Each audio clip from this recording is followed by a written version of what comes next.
नमस्कार दोस्तों, मैं अंकुर उपाध्याय स्वागत करता हूं आप सभी का एक बार फिर से अपनी नई वीडियो में। भारतीय बाजार में हल्की हरियाली देखने को मिल रही है, लेकिन भारतीय बाजार ग्लोबल मार्केट्स को बुरी तरीके से अंडर परफॉर्म कर रहा है इस समय। अगर हम एशिया की बात करें तो एशिया में तो अलग लेवल की तेजी चल रही है, स्पेशली जापान के मार्केट्स में। अगर हम अमेरिका की बात करें तो कल अमेरिका में भी काफी शानदार तेजी बनी है। भारतीय बाजार में अभी तक वो तेजी नहीं दिखी है। जिसमें अमेरिका थोड़ा सा गिरा था तो हमने बड़ी बुरी तरीके से गिरावट दिखाई थी दोस्तों, 400 पॉइंट तक निफ्टी टूट गया था। लेकिन अंडर परफॉर्मेंस मेरे को लगता है जल्दी ही आपके लिए आउट परफॉर्मेंस में बदलने वाली है। ये पर्सनल लेवल पे मेरा ऑब्जर्वेशन कहता है। मेरे को लगता है निफ्टी 25,300 का सपोर्ट लेके 1 से 2 दिन के अंदर हो सकता है 25,700 की तरफ बढ़ता हुआ दिखे आपको। पूरी पॉसिबिलिटीज हैं। तो अगर किसी के पास भी निफ्टी की पोजीशन है, मेरे को लगता है इंडेक्स में आप ईटीएफ के माध्यम से लॉन्ग कर सकते हो इस भाव पे। 25,525 पे है, 25,475 या 500 के आसपास थोड़ा सा डिप मिल जाए तो 300 का स्टॉप लॉस है, 200 रुपए का स्टॉप लॉस बन रहा है। अब आप ये देखो कि स्टॉप लॉस छोटा हो जाए, रिवॉर्ड ज्यादा हो जाए तो वो ज्यादा बेटर रहता है। 450 पे मिल जाए, क्योंकि आज भी 487 487 का लो लगाया है। तो क्या होगा, 25,700 में ना रिस्क रिवॉर्ड फेवरेबल हो जाएगा। पॉसिबल है 25,700 आपको दिखना चाहिए, क्योंकि ग्लोबल लेवल पे जो कमाल हो रहा है ना, वो अभी रिफ्लेक्ट हुआ नहीं है भारतीय बाजार में।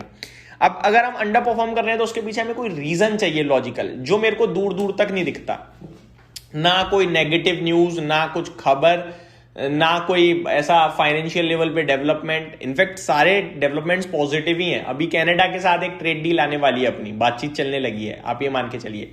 ठीक है, तो सारी कुछ पॉजिटिव होने के बावजूद अभी तक हम नहीं निकले हैं ऊपर, तो प्रॉब्लम है थोड़ी सी। वो तो जल्दी खत्म होते हुए दिखेगी। जापान में आज निक्केई ने दोस्तों ऊपर 59,000 का लेवल भी पार कर दिया। 59,300 के पार निकला है जापान, लेकिन अभी करंटली 58,631 पे है। तो ऊपर से करीब 900 पॉइंट नीचे आ गया है Japan. Volatility at it peak कह सकते हो आप।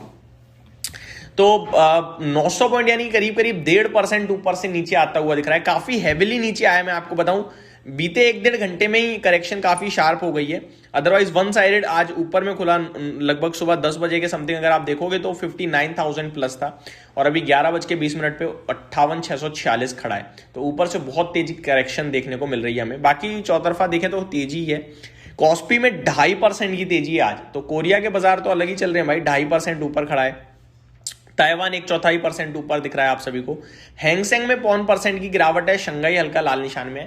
तो मेजोरिटी मार्केट्स क्या है कि ऊपर से नीचे आ रहे हैं, डेज लो पे हैं। तो भारतीय बाजार भी आपको हो सकता है आज थोड़ा करेक्ट होता हुआ दिखे, लेकिन मेरे को लगता है 1 से 2 दिन के अंदर इवेंचुअली ऊपर जाना चाहिए। कल तो फिर फ्राइडे हो जाएगा, फिर वीकेंड आ जाएगा, तो देखते हैं क्या है, कब तक नेगेटिव परफॉर्मेंस रहती है। बट संकेत तो मेरे को ज्यादातर पॉजिटिव फ्रंट पे ही दिख रहे हैं। कल अमेरिका के बाजार की बात करें तो वहां एक बार फिर हमने हरियाली देखी है, तेजी देखी है। डाउ 300 पॉइंट ऊपर बंद हुआ है, लगभग 0.63% अप था। नेस्डेक में 1.25% की तेजी थी। S&P 500 0.8% ऊपर था। रसल 2000 0.4% ऊपर देखने को मिला है हम सभी को। तो बढ़िया तेजी हमें कल के सेशन में अमेरिका के बाजार में देखने को मिली है। बात करें दोस्तों अगर आप सभी के साथ यूरोप के मार्केट्स की, तो अभी तो कुछ खास अपडेट नहीं है, बट अब उम्मीद यही है कि पॉजिटिव साइड पे ओपनिंग हो सकती है, क्योंकि फिटसी हमें 1% समथिंग ऊपर ही देखने को मिल रहा है। बात करें दोस्तों यूएस फ्यूचर्स की, तो यहाँ पे अभी हल्की गिरावट दिख रही है, बट ये अर्ली टू से होता है। यूएस फ्यूचर 11 बजे कौन ही देखता है। 2 बजे के बाद थोड़े संकेत अच्छे आने शुरू होते हैं एक्चुअली में। तो 120 पॉइंट नीचे जरूर है डाउ फ्यूचर्स, बट अभी मैटर ही नहीं करता, बिल्कुल देखना योग्य नहीं है। अपने भारतीय बाजार पे आते हैं। करंटली निफ्टी आपके लिए 40-50 पॉइंट ऊपर ट्रेड करता हुआ दिख रहा है, 25,532 पे। हम प्ले ऊपर का ही करना है, नीचे मिलेगा तो लेंगे। बैंक निफ्टी बिल्कुल फ्लैट है। मिड कैप इंडेक्स 0.6% अप है। बाकी निफ्टी, सेंसेक्स, बैंक निफ्टी और स्मॉल कैप इंडेक्स फ्लैट है, कुछ खास मूवमेंट नहीं है। मार्केट ब्रेथ अभी तक तो अच्छी ही है। 850 शेयर्स नेगेटिव है, 1850 शेयर्स पॉजिटिव है। एक गिरने वाले के सामने 2 बढ़ने वाले हैं। आईटी क्षेत्र करीब 0.8% ऊपर है, लीडर है आज का। फार्मा में भी 0.8% की तेजी है। मिड कैप सिलेक्ट 0.6% अप है। आज गिरावट थोड़ी सी पीएसयू बैंक्स में है 1/3% की। मीडिया क्षेत्र में 1/3% की। एफएमसीजी इंडेक्स 0.2% डाउन है। टॉप स्टॉक्स में केएसबी लिमिटेड आज 11% से ज्यादा की तेजी में है। तेजस नेटवर्क 8.5% ऊपर है। ट्रांसफॉर्मर रेक्टिफायर 6% ऊपर है। मैनकाइंड फार्मा, महाराष्ट्र सीमलेस में भी तेजी अच्छी दिख रही है। गिरावट आज आपको होम फर्स्ट फाइनेंस में दिख रही है 5% की। एफकॉन्स इंफ्रा 3% नीचे है। बाकी बालकृष्ण इंडस्ट्रीज, सीडीएसएल, चोला फाइनेंस 2.5% नीचे देखने को मिल रही है। थोड़ा सा ब्रोकरेज हाउसेस की तरफ चलते हैं दोस्तों। ब्रोकरेज हाउसेस की रिपोर्ट कहां पे आई है और क्या कह रहे हैं ब्रोकरेज हाउसेस। सबसे पहले वारे एनर्जीज पे नुवामा की तरफ से बाय की रेटिंग है 3867 के लिए।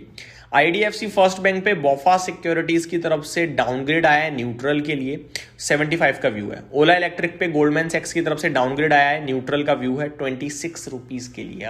बहुत ही खराब, इसी प्राइस पे ट्रेड कर रहा है बट शेयर। एसबीआई पे सीएलएसए ने आउट परफॉर्म की रेटिंग रखी है 1275 के लिए। पूनावाला फिनकॉप पे यूबीएस की तरफ से इनिशिएट हुई है बाय की रेटिंग 640 के लिए। एस्कॉट्स कोबोटा पे एचएसबीसी की तरफ से होल्ड की रेटिंग है 3600 के लिए। एमएनएम पे नुवामा की तरफ से मेंटेन करी गई है बाय की रेटिंग 4400 के लिए। एचएसबीसी ने बाय की रेटिंग रखी है 4150 के लिए। जूबलिएंट फूडवर्क पे एचएसबीसी की तरफ से बाय की रेटिंग है 700 के लिए। लॉरस लैब्स पे मोतीलाल ओसवाल की तरफ से मेंटेन रखी गई है बाय की रेटिंग 1280 के लिए। क्रेडिट एक्सेस ग्रामीण पे मोतीलाल ओसवाल की तरफ से बाय की रेटिंग है 1600 के लिए। प्रीमियर एनर्जीज पे मोतीलाल ओसवाल की तरफ से बाय की रेटिंग है और 1000 रुपये का व्यू है। प्रीमियर एनर्जीज पे नोमुरा की तरफ से न्यूट्रल की रेटिंग है 729 के लिए। वारे एनर्जीज पे मोतीलाल ओसवाल बाय कह रहे हैं 3514 के लिए। नोमुरा भी बाय कह रहे हैं 2709 के लिए। सेफलर इंडिया पे नुवामा की सेल की बाय की रेटिंग है, माफ कीजिएगा, 4900 के लिए। तो ये कुछ स्टॉक्स हैं जिस पे ब्रोकरेज हाउसेस की रिपोर्ट आते हुए दिख रही है। अब बढ़ते हैं दोस्तों कमोडिटीज की तरफ। गोल्ड और सिल्वर में सुस्ती देखने को मिल रही है, जहां पे गोल्ड ज्यादा सुस्त है, सिल्वर में थोड़ी सी गिरावट देखने को मिल रही है। एग्जैक्टली लेवल्स अगर आप सभी के साथ शेयर करूं तो सोने में करीब 500 पॉइंट्स की गिरावट है। वहीं चांदी की बात करी जाए तो ये 3000 रुपये सस्ता होता होगा, अभी 3500 रुपये सस्ता हो गया चांदी।